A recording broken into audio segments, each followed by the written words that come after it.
Good? Okay, so the man, the myth, the legend, the singer, the book writer, just the man. There's so many titles, I don't even know where to start. Everybody give a round of applause for David Sutton.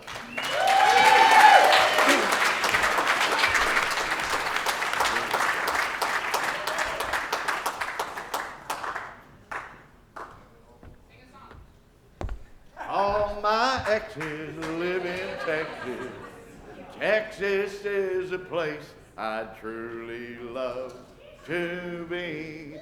But all my exes, that's why I hang my hat in Tennessee. Rosanna down in Texarkana wanted me to push a broom. Sweet Eileen in Abilene forgot I hung the moon. And Allison in Galveston somehow lost her sanity. And Dimples, who now lives in Temple's, got the law looking for me. Because all my exes live in Texas.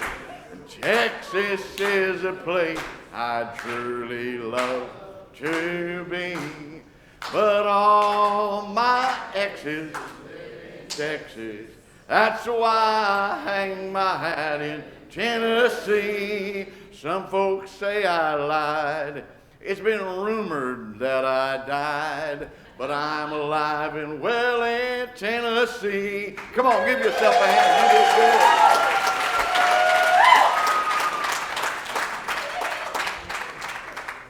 Gentlemen, there are 5 things you need to do in order to have a happy life. Are you ready? Say, come on, guys, say yes. Yeah. Number 1, you need to find a woman that has a job and makes good money and will share it with you. Number 2, you need to find a woman who likes to cook and clean and take care of your house. Number 3, you need to find a woman that likes to spend time with you and thinks you're funny.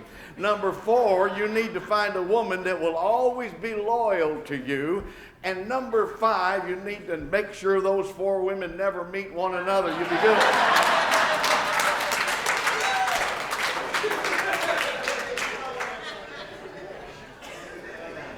Tonight we're on step number 3, and the principle is called faith. Step number 3, made a decision to turn our will and over to the of God. Yeah, that's pretty simple right there. I'm going to explain that to you. But let me preface it with a little story. About 6 months ago, I made a decision to lose 15 pounds. How many's ever made that decision? Yeah, well, okay. I made that decision to lose 15 pounds. And 2 or 3 days later, I went in and stepped on the scale and discovered I had gained 2 more. And I thought, well, that isn't good. Apparently, that decision didn't work. So I figured out I would need to make some subsequent decisions to make the first decision make sense. So I decided to begin to look at my life, and I decided that what I was going to eat every day for lunch was fresh cut vegetables. And so I started cutting vegetables, and that's what I'd have for lunch. And then maybe in addition, I'd have some cheese and crackers or a little bowl of soup or something. But it was just a nice, balanced, light lunch about 1 o'clock in the afternoon. And then I wouldn't eat again till after work. Now, you understand I worked a second shift.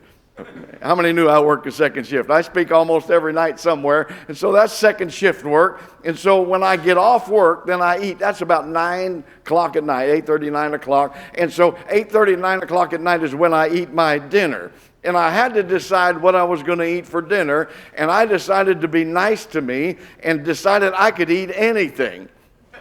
The caveat was I couldn't eat everything. That's some of your problem, that you think you can eat everything or as much of anything that I wanted to eat.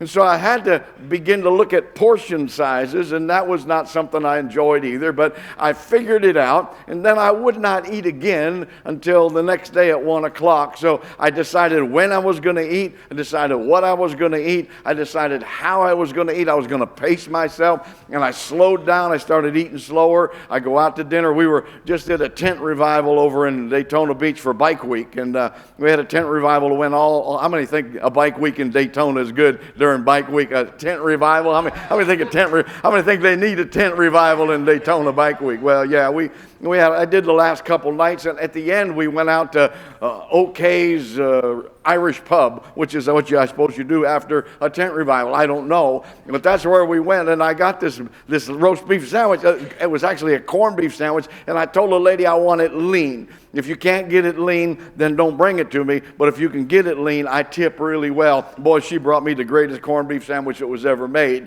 And I ate half of it, and I ate half of the fries. And then I went and washed my hands and slowed down and took some time. And the next thing you know, my hunger mechanism on the inside caught up with what I'd already ate and said, "You're good. You don't need to eat the other half." And I put it in the box, and I was satisfied. Later, I had, I don't know, probably a candy bar. I don't know, Milky Way. How many like Milky Way? They're two or better, I can tell you. And so, and you know what? After a while, those subsequent decisions took hold, and the first decision started making sense. I started losing some of that weight. Then I went to an AA meeting, and in our AA group, there's a lady named Baking Betty, and she makes the best homemade brownies that you've ever seen. They're obscene. They're jumbo brownies. I mean, they're like, and they're, it's crazy.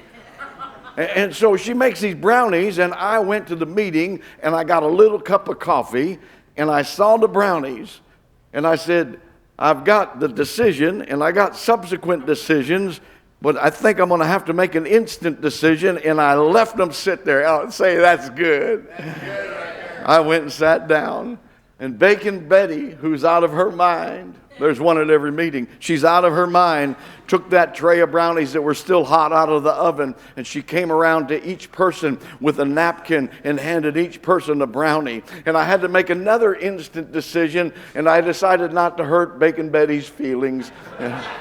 And then the battle was on, and I had to decide whether or not I should just remain seated for the entire performance, or maybe I should walk back there and get me a second one, which I did. You know how it is.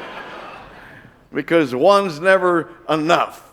One's too many and 1,000's not enough. You heard about that. Well, I lost the 15 pounds, and I can tell you 6 months later, I've not gained it back. You know, it's a good thing.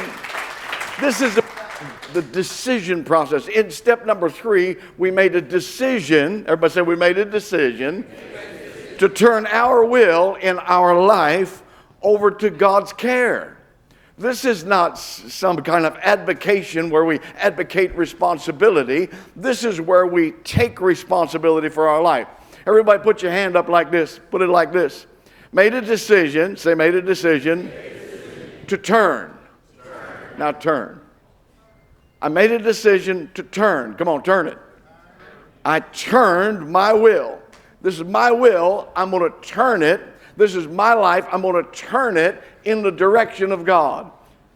This is not some arbitrary, high spiritual, dynamic thing that we made at the altar that you made 16 other times with big alligator tears.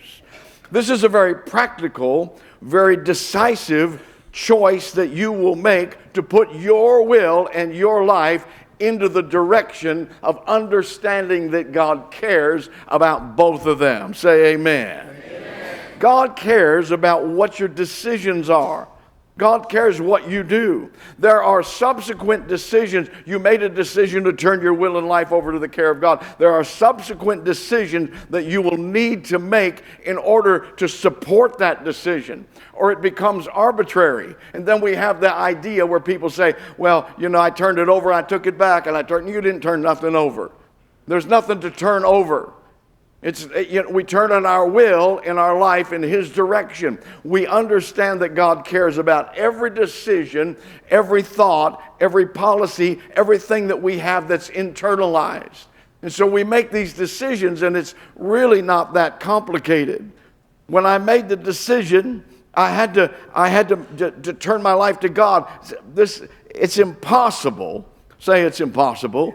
It's impossible to make a decision from a position of neutrality. We want to make a decision about God, but we want to remain neutral about God.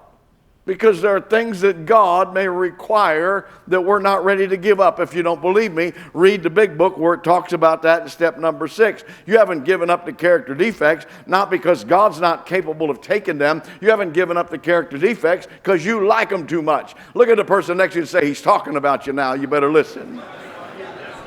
You like it too much.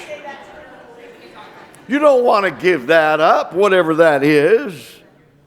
So here's some, when you made that decision, here's some of the subsequent decisions I want to throw at you as a suggestion. Surround yourself with people that believe and are surrendered to God. If you make a decision to turn your will over to God and you hang around people that have not made a decision to turn their will over to God, you will be influenced by them. They will influence you to the wrong before you ever influence them to the right. Come on. It's like you saying you're going to go to the bar because there's a guy down there that needs to get sobered up. He'll get you drunk quicker than you get him sober, I can tell you. When he's sitting in the bar, the last thing he wants to hear you preach about Jesus. We were out witnessing one night, and I had one of the guys on my team that he said we should go to the Peekaboo Lounge and witness to those people in there. I said, I don't think I'm that sanctified. You want to know the truth? He said, he kept feeling, he said, the Lord's just telling me to go there. I said, somebody's telling you to go there, but it ain't the Lord. And finally I said, if you bring it up one more time, you're walking home tonight because I ain't putting up with this for the rest of the night.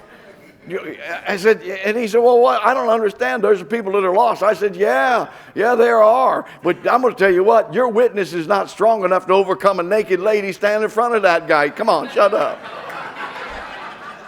You don't have, I know you love Jesus, but you ain't carrying that much, let me assure you. You think you're wrestling with principalities and powers. By golly, you can't even get your dog under control. Leave me alone. Be quiet. You're out there fighting with demons out there in the sky. Something's so wrong with you. Some people say, well, my addiction's in the parking lot doing push-ups. No, it's not. Your addiction's right there between your ears. Everybody point your head. Say, this is where it's at, right here. The problem is in the room. Everybody say, the problem's in the room. It isn't your spouse. It isn't the judge. It isn't the cops. It isn't your neighbor. It isn't your landlord. It isn't your boss. It isn't the therapist. It isn't the psychiatrist. It isn't your sponsor. It isn't even Alan. The problem is in the room wherever you happen to be at. Wherever you are, you're the problem. Say, I'm the problem. You want to do some spiritual warfare? Get up in the morning and reprimand that thing. And that's the only demon you really got to fight with is the one that's in the mirror looking back at you. And you need to put him in order. You need to shut up and stop thinking there's something wrong with you. You just correct him a little bit. You'll be all right. And as a side note, by the way, my friend Alan, I'm not supposed to do this, but I'm going to do it anyhow. So what, are you going to fire me? My friend Alan, I love my friend Alan, and I am so glad he's part of my life. He's a man of such integrity, and he walks that way, and it's always such a privilege to come here to the best CR on the planet right here in Sarasota. Alan, thank you. And if you don't believe it's the best CR on the planet, that's because you haven't volunteered. Go sign up right now. Go back there and sign up. Get busy doing something. The second thing I'll tell you about subsequent decisions in that decision to surrender to God is take responsibility for your choices. These are not random choice things that are floating around attacking you. You know, crazy Betty up there making all them brownies. I didn't say, the devil's wrestling with me. Shut up. The devil don't care nothing about whether I eat a brownie or not. And Bacon Betty, she don't care either. She'd just soon I eat 2 or 3 of them. She doesn't mind. It's a choice. It's random choices that we encounter as we move along. We have to learn how to make these decisions. And you need to take responsibility for your own choices. And some of your choices have been less than favorable. How many had less than favorable choices? Yeah. From destitute decisions that you made, from some perilous perspective that you had. That's really, usually it's about relationships when you first get started. You didn't think I was going to let you get out of here with talking about some relationships. Now, let me tell you something. Now, ladies, I want all the ladies to listen.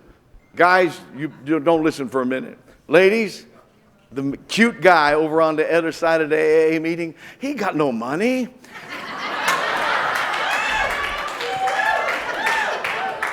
That's his brother's pickup. And it's upside down. It's up for repo. Come on, he got not, what are you doing? Hey, listen, lady, you're fishing with a spear. He's still fishing with a net. He's got a whole bunch of women up in his head you hadn't met yet. You know, ooh. I guess maybe that's too much revelation for you ladies. I tell you what, he's got women that he meets intimately in his mind on occasion. And you need to stay away from those bad decisions. All of the relationships at the beginning of your sobriety are toxic relationships. So how do you know? Because you're toxic. That's how I know. You're toxic. Take responsibility for your choices. The third thing I'll give you about those subsequent decisions to making a decision to turn your will and life over to God is disconnect with those that are opposed to this choice.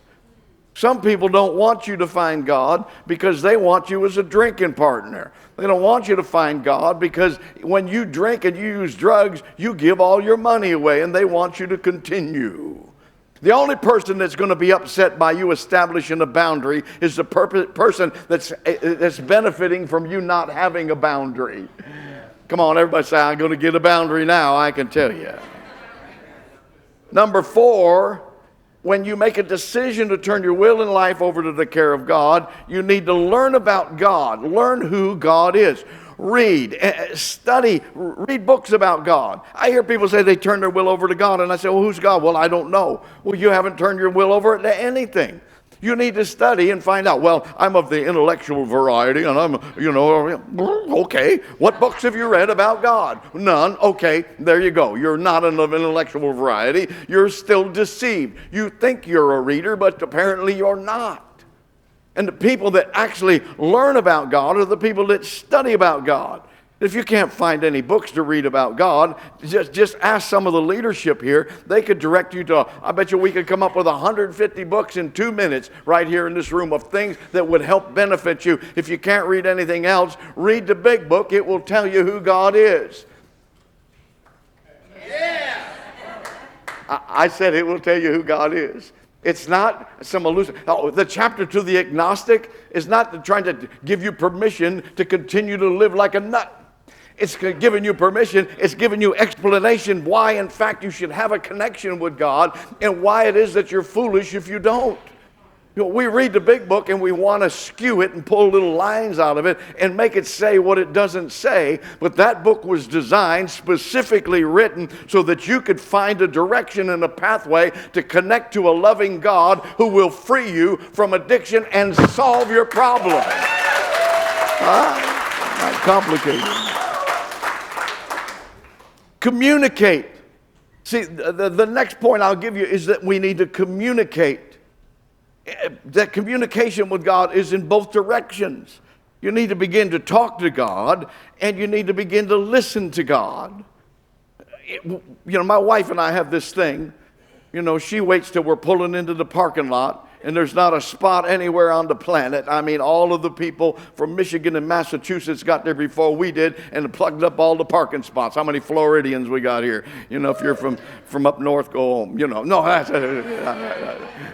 I like that. Welcome to Florida. Now go home. That's it. It's good. You're out there. All the Michigan cars are parked out there on the interstate. Have you been on I-75 in the last year? Well, it takes me now 2 hours to get up to Riverview, which used to take me about 40 minutes. Now, that's because the traffic's gotten big.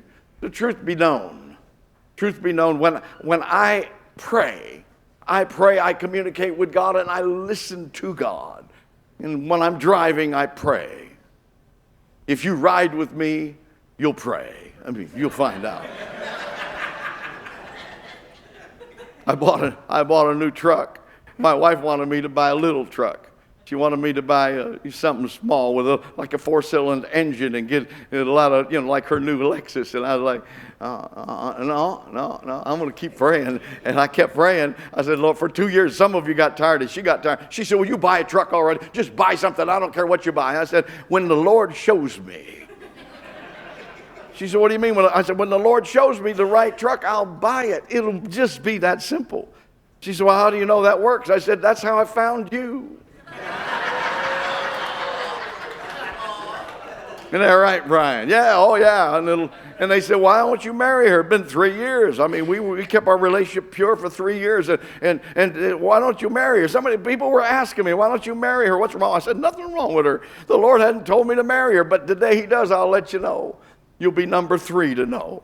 And so I called her up one day. I said, we need to get a marriage license. She said, okay. And we went down to the courthouse and got a marriage license. And I was a marriage counselor. So I signed off and away we go, We've been married ever since. We got married, I think, the next week on Thanksgiving. Thanksgiving morning, right in this building, as a matter of fact. It would look different then, but, the Lord just will give you that direction. Maybe you don't hear God clearly. Maybe this turning your will and life over to the care of God is difficult because you don't hear God clearly. The reason you don't hear God clearly is because you're too busy listening to all the other stuff. And if you want to hear God clearly, shut off the other stuff, and the other stuff will stop making the noise, and suddenly God's voice will become apparent to you. Come on. You need to communicate with God. That's both in prayer, and I'm going to talk about faith in a minute, so bear with me. This is just something this was in my mind while I was sitting in the parking lot. Decision to turn my will and life over to the care of God. The last one I'll give you is to discover who you are in relationship to God. If you read on page 60 of the big book of Alcoholics Anonymous, you remember that the ABCs. A, we were alcoholic and could not manage our own lives. B, that probably no could relieve our alcoholism. And C, that God. The next line says this. Being convinced, we're at step 3. Well, that's a pretty clear thing. I thought that's where step 3 started. So I read on, and it started talking bad about me. Have you ever read it? I mean, it just puts you, it talks about you like you're the ugly stepchild. I'm telling you, it was like, what? You're self-centered and you're self-seeking and your self-will run riot, and this is your life. You think you're the director and the actor, and you wrote the play, and everybody's got to do what you want them to do. You're so self-centered that you can't even see that you're self-centered. And it goes on for like a page and a half just reading me the riot act. And it says, without God's help, you can't do anything about your self-centeredness. I was irritated. I put the book down, didn't read it for a while after that. And then it says, without God's help, you can't do anything. But let's describe who God is. God is your father. You're his child. God is your employer. You're the employee. It described God to a T, and it wasn't patterned after just any old God, any old thing that you could describe, but it described in detail the God of the Bible. Well, that was a lot easier for me. I was never mixed up about God till I went to AA. And I started listening to those people, and they all had some different idea about it. They mixed me up until I finally had to go talk to a priest, and he had to exorcise me or whatever it was. He had to do something. He had to get me right. I was trying to believe in everything. One person was praying to a tadpole, and somebody else was praying to a tree, and somebody else was praying to an alligator. And by the way, if you're praying to an alligator, don't bow your head and close your eyes. That's all. I'm just cautioning you there. And I went to an AA meeting not too long ago, and the lady said that her God, her power greater than her that she chose to call God, was a fire hydrant. So what? That is just, man, somebody slap that woman. There's something wrong with that. Because a fire hydrant has no intrinsic power at all. It can't even let water flow through it without help. It has to have a guy with a big wrench come and turn the nut. Some of you need a big guy with a big wrench to come and turn that nut on the side of your head. It can't even let water flow without some kind of help. So it was difficult for me to understand all of the concepts that they tried to introduce. And I tried to believe in everything, and ultimately it led me personally into believing in nothing. And I read all about this God that they described that was going to help me break the self-centeredness that I was in. And then I got down on page 63 where it said, we were reborn. I said, really? Now, I heard about that in church, that born-again thing. How many know about that born-again thing? Lift your hand up and wave it for a minute if you know about being born again. Well, if you don't, then see one of the people that are waving like they're in a parade. You know, yeah. Well, there comes a place that says we were reborn, and then the next line says we're now at step 3. That's the process. Step 2 ends when we're reborn. And not until we find that connection with who God is can we ever really turn our will and life over to the care of God. You're going to turn your will and life over to, some people said God was a group of drunks. I'm not turning my will and life over to a group of drunks. I lived around a group of drunks, and I have met that group of drunks, and you ain't getting no part of my will or my life. Thank you. There came a place that I need to identify who God is. And some of you don't know who God is. And you get an idea of who God is, but there's no reinforcement of that idea of who God is. And tonight, I'm going to help you with something. Say, go ahead. Come on, say, go ahead. I don't know if you were in here earlier, but they were playing music. How many noticed that? How many noticed they were playing some music in here? They were in here and they were singing songs. They weren't singing like me, barroom songs. They were singing songs about God. How many noticed they were singing songs about God? Do you know why we sing songs about God? Why it's important to sing songs about God? Because what we do in that process, while we can speak those words and we can read those words and we can communicate those words to one another, when we stand collectively and begin to sing songs to God about who God is, we begin to declare who God is, and we begin to understand who God is. And when we enter into that dimension we call worship, where we begin to declare out of our heart, out of our spirit, who God is, it is impossible to declare to God who He is without God beginning to declare to you who you are. And if you're in that challenge and you don't know who you are, then I want you, the next time you come to this service or a service like this, I want you to move from, row 82 back there, from the nosebleed section, and move up. Nobody's going to spit on you or anything. Nobody's going to knock you over. Just move up to the front and find a spot where the people act a little goofy. The ones that are doing that and bouncing up and down. Yeah, just... We'll get that hole fixed after a while there. I saw him hit the ceiling a couple times, but you need to get around people that are passionate about that. And you don't have to do all of those things, but what I want to consider for you is that you would begin to sing those songs. Sing songs to God about who God is. And then God will begin to declare to you who you are. And you can get over that identity crisis, and you can get over that low self-esteem and all that junk just by worshiping. It's a shortcut. It's a silver bullet. You're always looking for a shortcut. You always want something a little easier. I've just given you the easiest formulary there is to surrender your life to God. Just begin to sing. You'll probably have to turn, some of you older people have to turn the Beatles off for a while, and you have to do something. But when I sing to God, God just begins to speak back to me, and it opens my heart, and I begin to know who I am. See, this is about faith. And when we look at step 3 about the decision to turn our will and life over to God's care, it's about finding faith. Nobody finds faith of their own to begin with. Your faith that you found, your belief in Christ, no matter where you come from or how you got here, your faith in Christ, your faith in God, your belief system came from somebody else.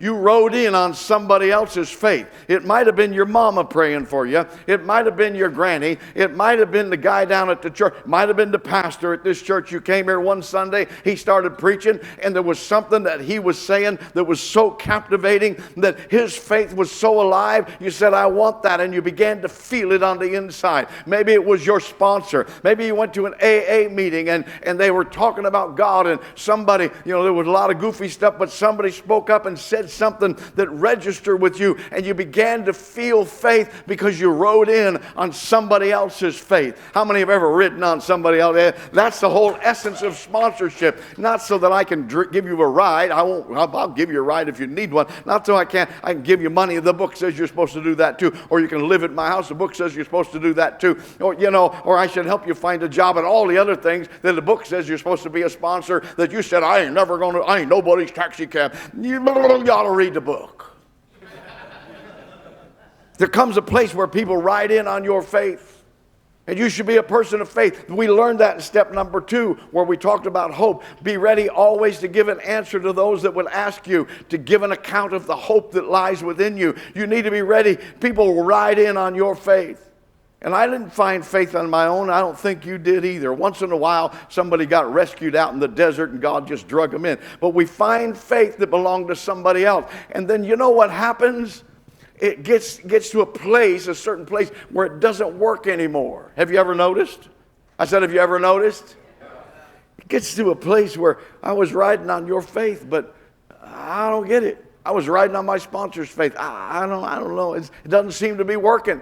Sometimes we get to a place in our walk with the Lord where it doesn't seem to be working. Have you ever prayed and it felt like your prayers were just bouncing off the ceiling? And it felt like God was not listening. God was not interested. God didn't care. I got a text message this morning as I was on my way to church about somebody who relapsed and somebody else who's feeling cold in their heart and can't find God. And I said, you need to go to church and lift up your voice and begin to sing to God. Yeah, but if that doesn't work, maybe what we have to do is shift a little bit from that person's faith to get to find a place where we have our own faith. Can I tell you something? What you need to do is you'll need to get alone with God, and maybe there comes a place where you begin to question God. You begin to ask questions of God. I stopped praying correct prayers. Our Father which art in heaven, hallowed be. Oh, those are great prayers. I love prayers like that. But there's a difference between correct prayer and true prayer, where I begin to pray true prayers. I get alone with God and say, God, I don't understand. Where are you at? How come you're not answering me? How come I don't feel your presence? Where are you? I don't even know if I believe in you. God's not going to be upset by you. You think Scotty T's going to say, I don't believe in you, and God's going to go, I don't know what I'm going to do now. Scotty T said he don't believe in me. I don't know what to do. God's not suffering from low self-esteem. God's not on Prozac. Come on. God's not nervous. You can say, I don't believe in you, and God goes, yeah, I didn't think you did. Get alone with God and maybe I tell my guys, you go out in the field and yell. It's all right. Yell at God. Get honest with God. Face to face with God until you get to the place where it's true prayer out of my heart. I'm not riding on anybody else's faith. I need to see for myself. And you know what will happen? God will say, well, it's about time. It's about time you just grew up and got a hold of this thing for yourself. I'm delighted. He's not upset with you. Isn't that doubt? It is. Doubt's been given a bad rap for a long time. How many remember hearing the story about Thomas? We call him Doubting Thomas. How would you be labeled with that, Doubting Thomas? There's a lot of people that are labeled with a lot of things. When I get up in front of a group and I say, my name is David and I'm an alcoholic, I have church people to get nervous with me. Well, you should never say that. Why wouldn't I? Well, you're not an alcoholic. You're redeemed. I've been redeemed. I know when I say I'm an alcoholic, don't mean I'm a drunk. I'm no drunkard who'll see the kingdom. I'm not drunk, and I'm not planning on getting drunk. As a matter of fact, when I say I'm an alcoholic, I am declaring to you that I used to be a fallen down drunk, but God set me free, and He's kept me free, and I don't do that anymore.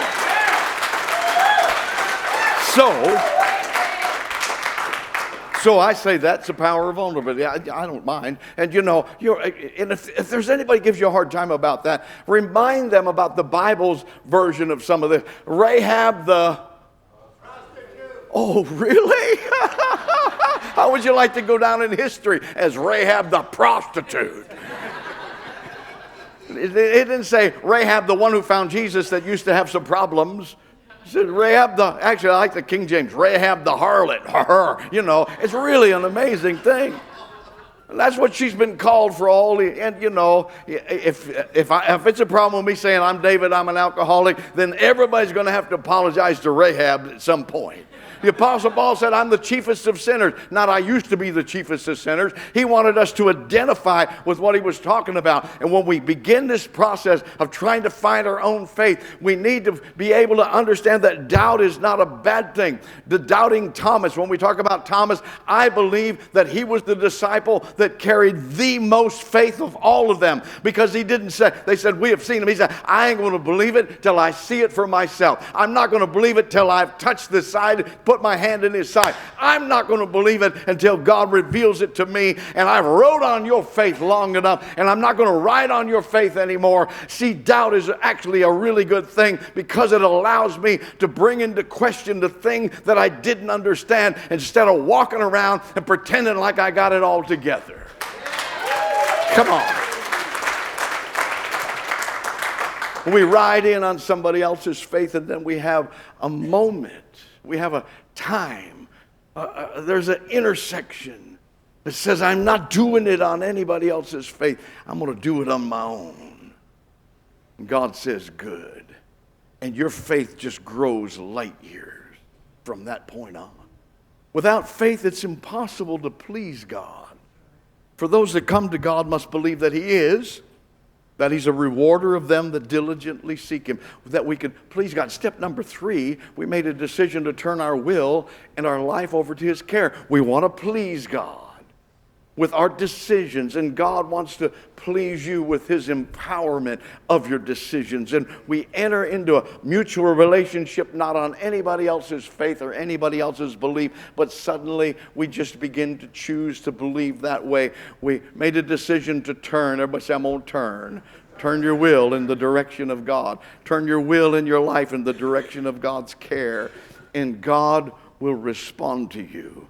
And God will show you His love, and God will empower you so that you can walk this thing of freedom for the rest of you. You need this to happen here, because step number 4 is coming. It's right around the corner. 4 through 9, that's where you get your recovery. And I will give you one last thought. You don't need to do these steps every day of your life for the rest of your life. You need to sit down and do them one time, and then make your own decisions on the frequency and what you feel like you need to do with it. If you don't do them one time, you'll never figure out what they are. And I am so sorry for the results you did not get from the work you did not do.